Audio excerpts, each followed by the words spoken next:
Stephen Jules Radio Show. Hope you're all well on this Tuesday night here, and I felt that it's important to talk about the National Disability Insurance Scheme and my concerns with the future of the scheme. Now, it's going to be a fact that NDIS is going to cost taxpayers more than defense spending. If you and after having conversations with my caseworker about how they can't provide accommodation for people with disabilities, all right, if they're facing eviction or homelessness, why can't the scheme be helping people with disabilities to move out of home?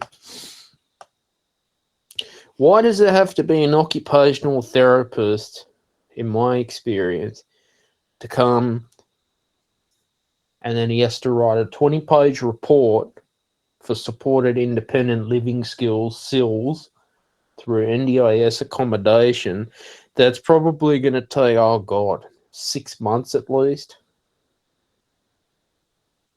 to do? And yet caseworkers, they're probably getting paid, $60 an hour. Again, the taxpayers are the ones who fund the NDIS. All right. Now, I'm just telling you how the scheme's been going. It's obviously different for a lot of people. It's clearly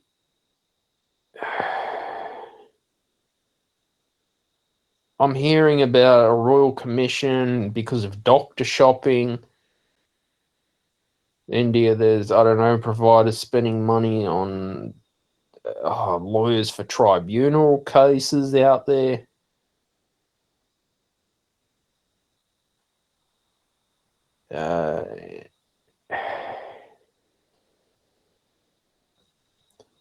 Something in the system just needs to change.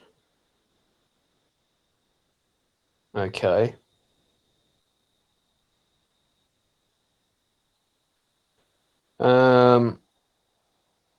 Now, I don't know if the NDIS is getting bombarded with applications and reports every day. Okay.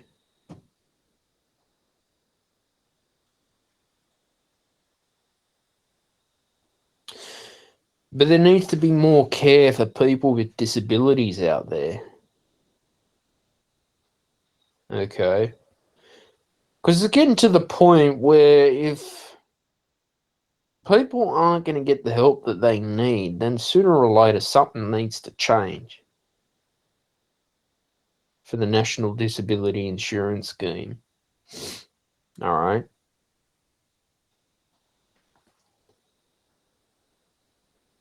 So that's what's happened. And I don't know if when you start seeing that, well, it's going to cost more than defense in probably 2 years' time, well, something doesn't add up properly. All right. Something just doesn't add up.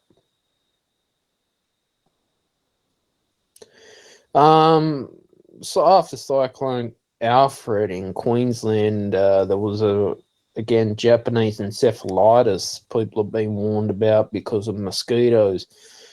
As you know, when we have a lot of rain and flood, mosquitoes definitely love those sorts of humid areas. So it's important to, put insect repellent on. They've even urged Queenslanders to stay up to date with their vaccines because of Japanese encephalitis.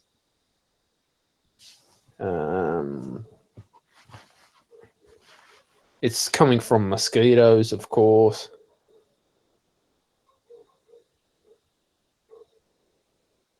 So it's important to, look out for symptoms if you are in those areas.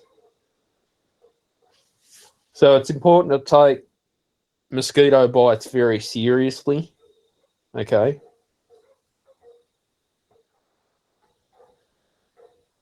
Yeah, usually after mass rainfall, floods, it's mosquitoes like that sort of environment, humid, damp environment as well. So that's what's been happening in the state of Queensland, Australia. Remember the astronauts who were stranded on the International Space Station for 9 months? They're on their way home, which is good. Butch Wilmore and Sonny Williams finally heading toward home after spending 9 months on the International Space Station. Okay. So it's good to see that astronauts are coming home, because a lot of things can go wrong in space.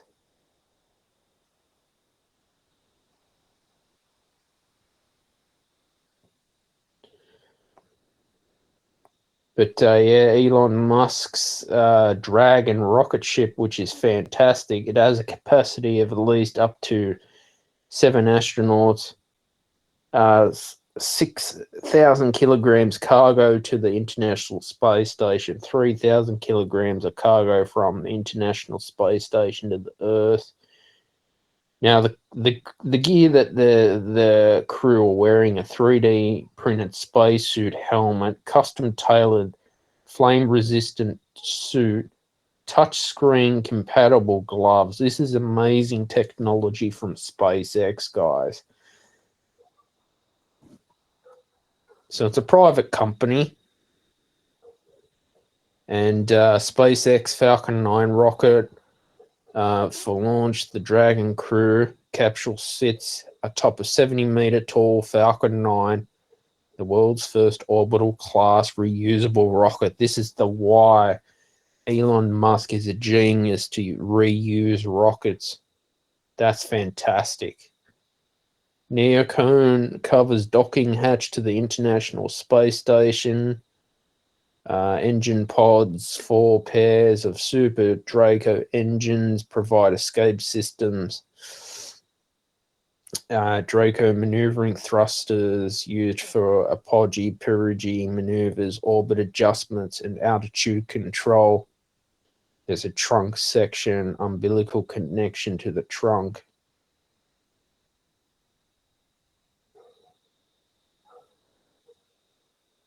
Yeah, so this is from Daily Telegraph, of course. You can check that out, that article out. So it's good to see that, 2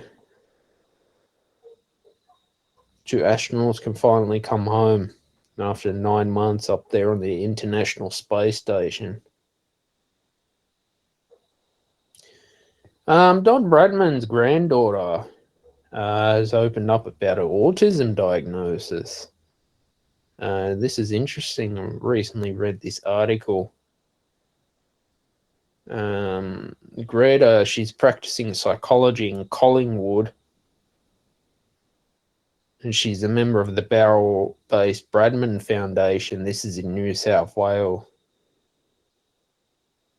She described herself as, quote, reclusive, sitting in that space of feeling like the sick girl and the weird girl, quote, Daily Telegraph. I missed most of years 8, 9, and 10 of school and spent that time in bed, initially with glandular fever and then with a weird sort of blood disorder, she said, quote. Yeah, Daily Telegraph. It's just interesting, the diagnosis of autism, and if there can be more research done into autism to help autistic people like myself with social skills, fitting into whatever clubs or hobbies that you have. That would be really wonderful. Stuart McGill as well, from the cocaine deal, he was found guilty. As far as we know, he was taking part in the cocaine deal. He was kidnapped.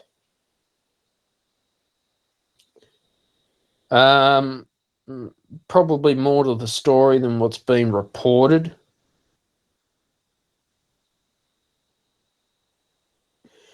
So I don't know if he will go to jail for being involved in this. I don't look. I guess it's just up to the courts to decide how it goes and what's going to happen.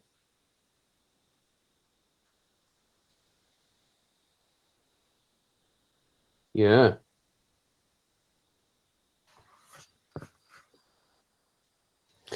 Billy Joel's postponed shows over the medical conditions because of the nasty fall that he's had on stage as well. That's happened in the music industry as well. It's very sad to see that going on. Artificial heart implant that saved an Australian. The man's actually spent 105 days with a titanium heart. This can change the future of organ transplant. The Bivacor titanium heart. This was invented by Daniel Timms. Wow. Medical technology is changing a lot, and how it's working, yeah.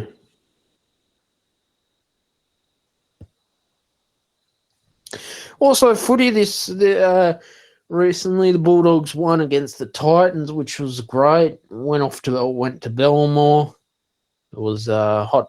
Yeah, I'd say it was hot. It was like in the afternoon. It was still heat. They managed to play a game. Rugby league players are quite tough. Rain, hail, shine, heat. They still play, and they train in the heat as well. So it goes to show that, yeah, you got to be tough to play footy. Really tough. Yeah, so Bulldogs win again. That was great. I think Flami Kickout's been injured. So that is sad news to see that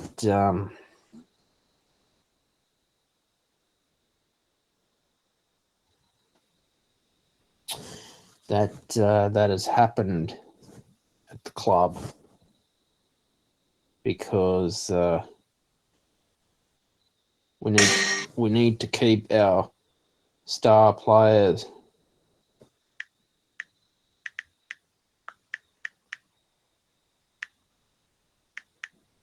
Yeah, it sucks when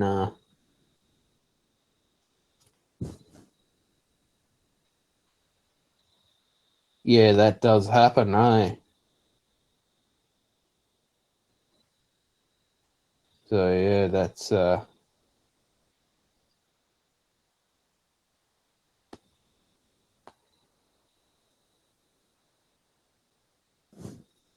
what's going on in the football.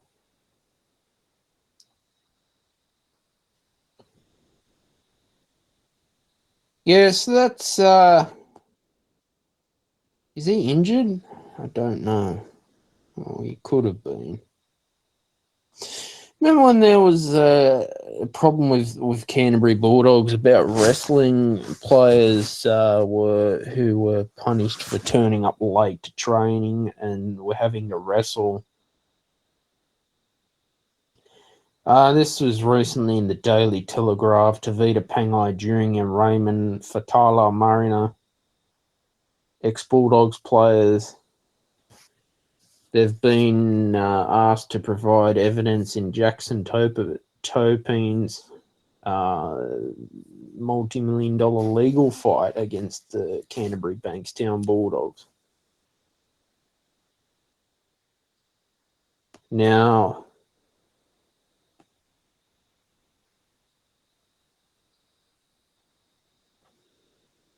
we started hearing about this last year. It got out to the media. I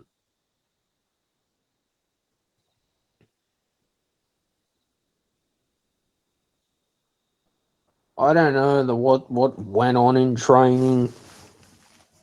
Every NRL club deals with, they punish their players differently. Maybe, I don't know, make them work extra harder, shave their heads bald, or some clubs will dock their pay.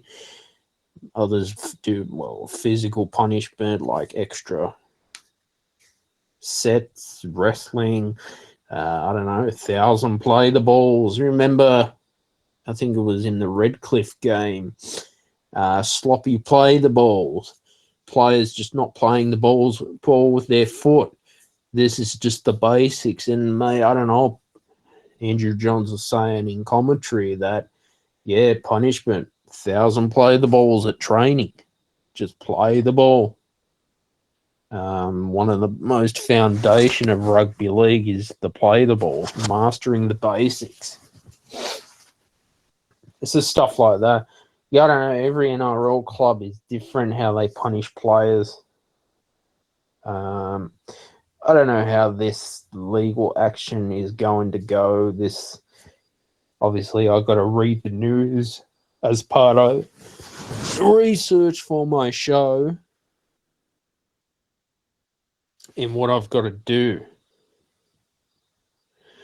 The NRL's warned coaches of criticising referees over emails in the media. Coaches can't talk about the bunker, or they get fined, or they get a warning. I mean, I feel that we all should have a right to talk about the bunker in the NRL. I mean, I talk about it a lot for this show because people need to understand that we have a right not to agree with every single referee decision, and there are bad referees. We've seen that in the last 2 years, referees ruining the game for everyone. I've seen a couple of the amount of soft penalties that would happen. I can understand the NRL crack down on diving, which is okay because players trying to milk penalties and shit like that. But, in a state of origin game, to send someone off for a head rub is just plain stupid. I get it, the whole HIA system is needed.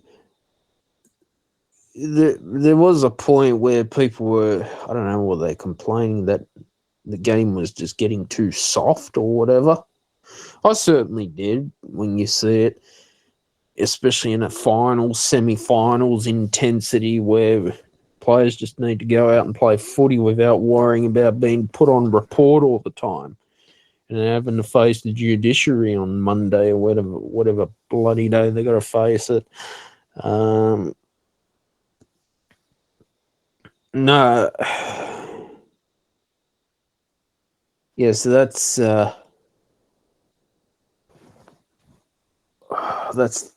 game these days. Definitely more fast, more technical. But you do got to see the point where I'm trying to come from. There are some referees that do rig games on purpose, and that's not fair. That's un-Australian, is how I see it. You remember Donald Trump's tariffs on the steel industry? This has got nothing to do with Australia, apparently. We're seeing Donald Trump 2.0.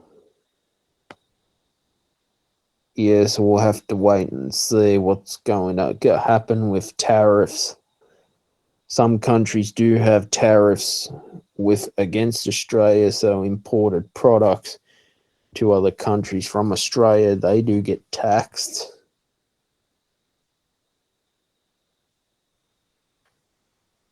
So that's yeah.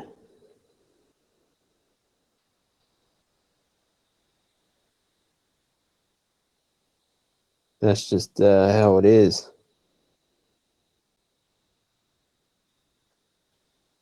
And that's what's going on.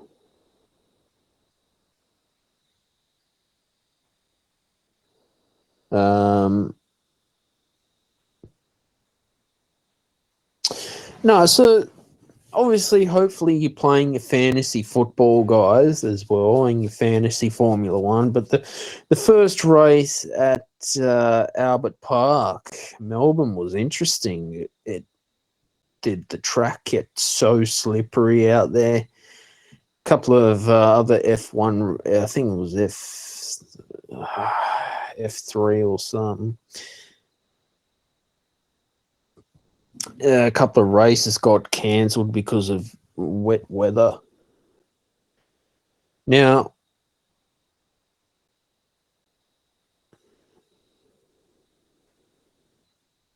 it's interesting when you got intermediate tyres and you're on a damp track or it's raining, and then drivers are trying to take a gamble by going on hard tyres. I sort of do worry about that. I think, well, the track's not completely dried up. There might be a dry line, but then all of a sudden a big downpour of rain just hits, and then hard or medium tyres is too much of a risk. And we see some rookie drivers in practice crashing too early, just trying to go too fast in practice in FP1. Max Verstappen obviously did well. Was who won the race? Was it Oscar Piastri? And McLaren was starting to push. And yeah, when the trouble is when you're the top, I think Max has won four Grand Prix in a row. Yeah, Lando Norris won, and then Max Verstappen came second. So Lando Norris gets 25 points.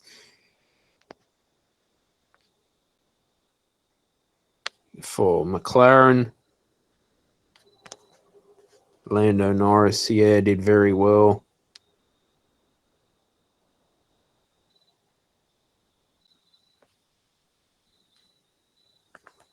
But as we see from the results, it was an interesting race in the wet. Lewis Hamilton, he finished 10th. He was in the top 10. So if you finish in the top 10 for Ferrari, that's fantastic. Hopefully you're playing your F1 fantasy team. The second round is going to be in China. So this just should be good. The Chinese Grand Prix. And yeah, should be a great season for F1 fantasy this year. And fantasy for NRL too. Don't forget to pick your squads and do your tips, because that's important. So yeah, there's a lot to learn from the first Grand Prix of the season and how things can improve. I'm going to leave it there, guys. I hope you've enjoyed the Stephen Shields radio show. I've got music on Pond 5 and Motion Elements, so please check that out if you're looking for royalty-free tracks or animation. You can listen to the podcast on YouTube, Spotify, Apple Podcasts, wherever you get your podcasts as well. New episodes are available every Friday at 6 p.m. Sydney, Australia time. Bye for now.